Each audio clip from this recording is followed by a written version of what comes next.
Okay. Oh, said my mic was muted. I don't know how that happened, but welcome to the first weekly Q&A on Help for Anxious Moms. I'm Carol Ricard. I am just really excited to be here with you because my goal and my mission is really just to show up every week to provide support and answers to questions that you might have. One of the things is my real job is as an EAP clinician. And what's happened is over the last 3 years, I've actually had the good fortune of working with a lot of moms and really helping them kind of get their anxiety under control and, quite honestly, actually just get back to being awesome. And I realized that not very many people have access to an EAP clinician like myself.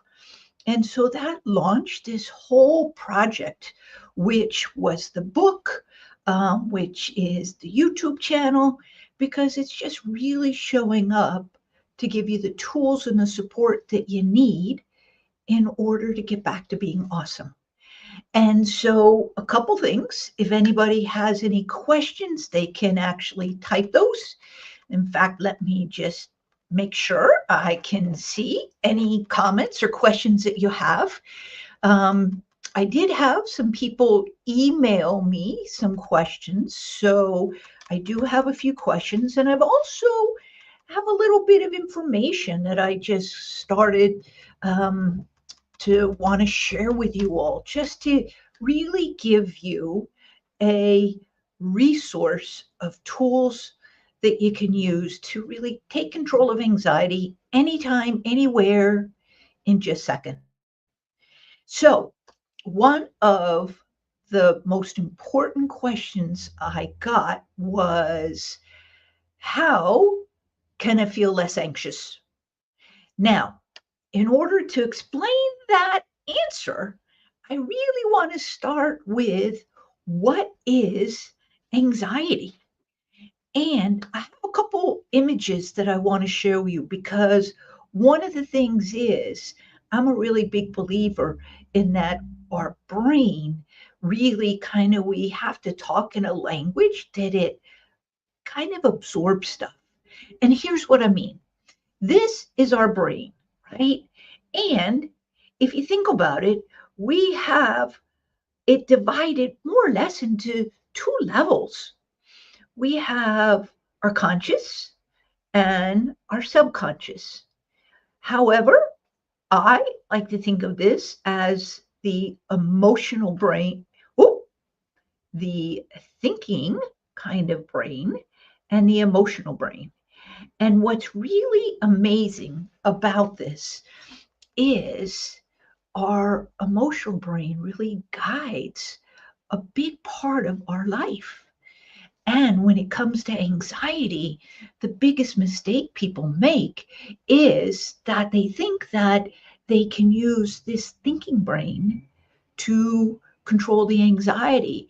And the secret I discovered over 20 years ago was really this emotional brain right here. And so let me just share a couple images with you so that you can kind of understand what it is that I'm talking about. So the first one I want to share, no, not that one, this one, is that I want you to understand that anxiety simply is our brain's survival system. You see, our brain has one job 24 hours a day. It is running because its sole job is to keep us alive. And what the brain is really scanning for is kind of changes in situations that might be a danger to us. Now, what's really important to understand about these changes in situations is that they can be positive, they could be negative, they could be little changes or big changes, right? And they can be real changes in situations or just a thought that we actually have in our head. And here's the most interesting thing, that a lot of times anxiety can actually get triggered by just that thought showing up, right? And maybe that happens to you. Maybe you get caught in what I call the thought tornadoes, where it starts with one thought, but then that thought leads to another thought and another thought and another thought. And the next thing you know, you're just really in your head spiraling out of control. Now, what's really important to understand is that we can't change this system and we can't stop it, because we all have this built-in alarm center. And what it is that our brain has this alarm center, the very kind of middle of it, so to speak. And it's that alarm center, that amygdala, that's really kind of scanning the environment. Now, here's the important thing to understand about this, right? That just like a car alarm, some people can have more sensitive alarm systems than other. Now, think about a car. If you've ever been in a parking lot, so let me ask you a question. Has this ever happened to you? Have you been 15 feet away from a car and all of a sudden the alarm goes off, right? That is a super sensitive car alarm. And truthfully, some people, they might just have really super sensitive alarm centers in their brain. Now, don't panic, because there are some things that we can do. And I'm not talking about medication, although that could be an option or a need that you might have. So, way I like to explain it is there are two kinds of anxiety. There is anxiety that tends to be situational, right? And that if we can kind of manage that situation or manage our response or reaction to that situation or change, the anxiety level will go down. But then I can work with folks, and if about halfway into our sessions we still are dealing with the anxiety, then that's what tells me that I could give you all the tools and strategies in the world, but it might come down to what I call brain chemistry. And that can sometimes be where medication can make a difference. All right. So let's come back to this alarm center, because we cannot turn off this center, right? You cannot turn off your alarm system. Sorry. But what we can do is we can learn to control it. And what's really important about this alarm system is how we go about controlling it. You see, 20 something years ago, I actually, well, let me show you something. I love to show people this bottle of root beer. You ready? Okay. Question I have for you is, do you want to open it? Now, if you're like 99% of my clients, you're going to say no, because it's just going to explode, right? Well, that's what happens to us. Life shakes us up, and that pressure, just as we go through the day, builds and builds and builds and builds and builds and builds. And here's the thing, if it's up to here, that is going to cause you some problems, right? Because it means, A, your brain is flooded. And here's the important part to understand, that anxiety, it starts in the brain, but it also goes to our body. And a lot of management skills really focus on either one or the other. But what I learned by accident over 20 something years ago was that we really need to do two steps, and we really need to do the right tools in the right order. And so keep watching, because that's what I'm going to share with you before I actually hop off today. But I want to get back to some of the questions, all right? And Sue asked how to fix health anxiety. Well, health anxiety, if I understand correctly, Sue, what I think you mean is that you have some health issues going on and you're just really feeling super anxious about it, right? Well, I can personally relate to this because back in 2019, I was diagnosed with stage 3 endometrial cancer. And I had to use all of the tools that I basically teach in my counseling and in my trainings to kind of help navigate that. And one of the most important things is this: our brain can only focus on one thing at a time. Here's what I mean by that. And I heard this from Dean Graziano. What he said was basically, this is what I want you to do. For a moment, I want you to imagine the Statue of Liberty. Okay, can you kind of picture it in your mind? Great. Now, instead, I want you to imagine an image of the Golden Gate Bridge. Can you picture that in your mind?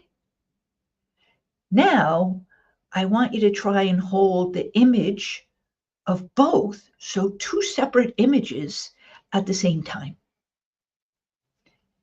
You can't, because our brain is not designed to work that way. And so one of the most important things is our brain cannot focus on illness and wellness at the same time.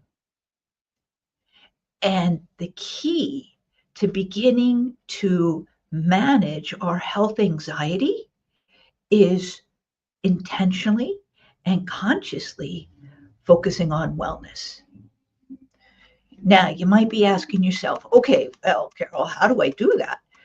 Well, you could start with creating a wellness anchor. And what a wellness anchor is simply you can take an index card, or you can actually just take kind of like an index card like this, right? And what it is that you get a picture of a wellness goal. Now, this wellness goal is a goal that's going to be pretty long term, or, year, 2 year, 3 years, even maybe 4 or 5 years down the road. But you find an image that represents that. And then what you do is you actually put it on this card and you fold it up and you hold it with you. And you close your eyes and you just imagine yourself being there. And the mantra that I like to use every single day is, I am healthy and well. I am healthy and well. I am healthy and well. Because it focuses my brain on wellness and doesn't leave a whole lot of room for the illness to pop in. Now, one of the really important things, though, is honoring our feelings about the health challenge, right? Because if you think about it, fear is a feeling. And what can happen is it can really swallow us up. And so one of the things that I had to learn with my cancer diagnosis was to sit with the feeling. And so here's what I did. I sat in my office, which is quiet space, and I took a piece of paper and I just let myself feel the fear, feel scared. And then what I started doing was actually dumping it on a piece of paper. You just take a piece of paper and you just start writing down what it is that you're feeling. Because what happens, and I learned this when I worked in a women's trauma program 30, 40 years ago, is feelings want to be honored and released. And so what ends up happening, most people just sort of like boop, boop, boop, push them off to the side. Sort of kind of like we have this compartment, but again, the compartment can only hold so much and then it starts to overflow. And by doing this exercise, which I call the dump and destroy, you're feeling the feelings, you're honoring those feelings, but then you're releasing them by actually writing them. And here's the most wonderful part. If you are somebody who tends to think too much about what you write, or maybe you're not even sure what you're feeling, don't worry, because I have a solution for you.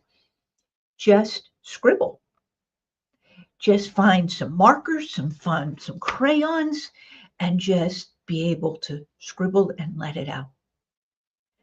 Now, if you're finding some of this information really helpful, I just want to say that you would probably find what's in my new book, which is Help for Anxious Moms, super helpful, right?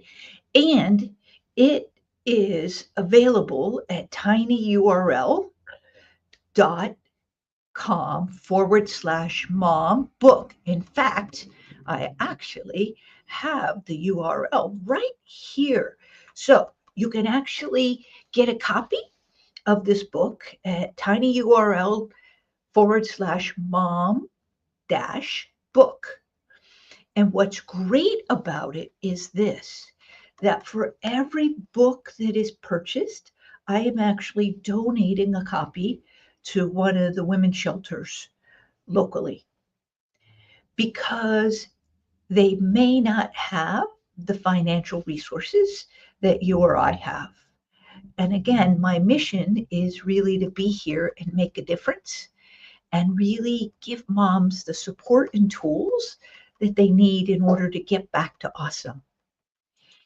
Now, coming back to the health anxiety question.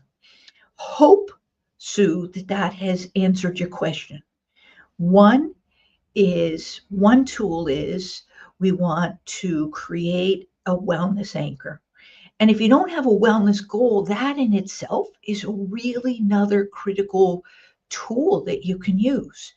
When I was diagnosed with my cancer, I made my wellness goal be that I wanted to be well enough 2 years after my surgery to go back and to climb Half Dome, which is in Yosemite National Park. Now, because of COVID, it kind of got delayed, but I knew that I would have to be healthy and well in order to do that. Some of my clients that I've worked with, some of their wellness goals has been to walk, to participate in their daughter's wedding or their son's wedding. For another woman I was working with, she always wanted to go back to Hawaii and claim it was this really incredible hike that you had to do. In fact, I actually helped her find a picture of it and helped her make a wellness anchor card.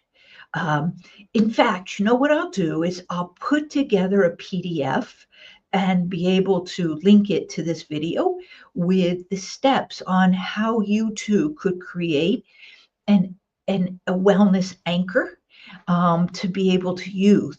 Because here's the other thing, it comes back to our brain again. You see, when you are using something like this, right? It's not up here, It's down here because your eyes are connected to this part of your brain. When you see it and when you visualize it, it's this part of your brain. And the other thing is that by holding it, you are actually again anchoring it down here in this part of the brain. So, a wellness anchor is really an important tool for dealing with health anxiety. One of the other really important tools dealing with health anxiety is the tool that we have always at our disposal. One of the ways I like to explain, and if we come back to this visual, right, that we know that anxiety is a brain and a body experience. And what that means is that we really need to treat both of that.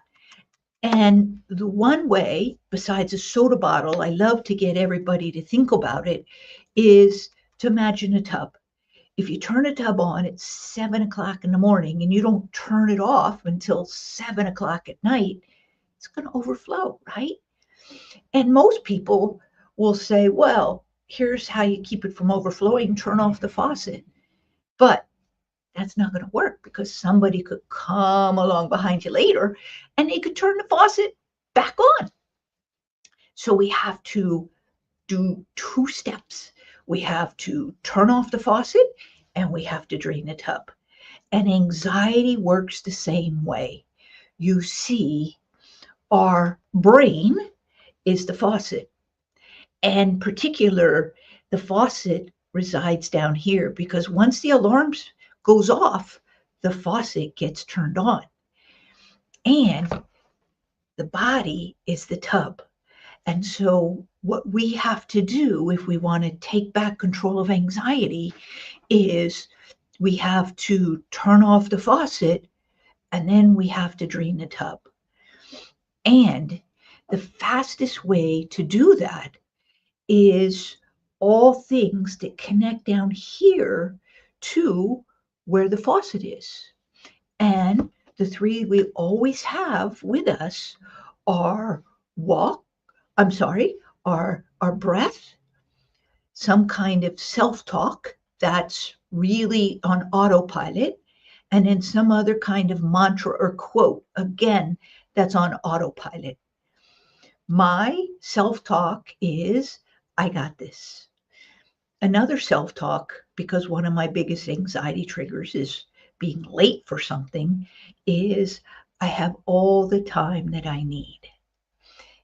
That's one of my other ones that I've just repeated over and over because, in a way, just to understand this part of our brain is, I call it the filing cabinet because everything we experience in life eventually gets filed down here in the filing cabinet. And so, what we want to do is get those automatic thoughts to be able to kind of get filed down below. My mantra is the serenity prayer. But the tool that I want to teach you right now is your breath. You see, you could use this anytime, anywhere, and nobody has to know you're using it. And I've used it talking to doctors, I've used it talking to patients in the hospital. And here's what we're going to do together. I want to invite you to do 3 breaths with me. Just a normal breath. It's not going to be really big or deep. Ideally, in through your nose and out through your mouth. But if you deal with allergies and you can't breathe through your nose, guess what? It's okay to breathe through your mouth for both directions. But we're going to slow it down to a 5 count in and a 5 count out. All right. So get ready. We'll start in 3, 2, 1. In, 2, 3, 4, 5. Out, 2, 3, 4, 5. In, 2, 3, 4, 5. Out, 2, 3, 4, 5. In, 2, 3, 4, 5. Out, 2, 3, 4, 5. So, how was that for you? When I do that with all of my clients, they'll mostly say, good, relaxing. And here's what science calls it. They call that pace breathing. I call it the reset breath because it resets the faucet and it turns off the anxiety faucet in our brain. Now, the science behind this is that when you intentionally slow down your lungs, right, and the rate of breathing, your lungs send signal to your heart to slow down. And then your heart sends a signal back up to your brain to turn off the faucet. See, the reverse happens when we get really anxious. Our brain turns on the faucet, that speeds up the heart, which then signals to the lungs to speed up, right? So we're basically hacking into our nervous system, if that makes sense. There are a couple other breaths that we can do, and certainly if you stay tuned and subscribe, you will learn those on this channel. But I want to come back to the second step, because once you've turned off the faucet, you need to drain the tub. And that has to be something active, meaning it uses muscles. So the three we always have are walk, talk, and doing my dump and destroy.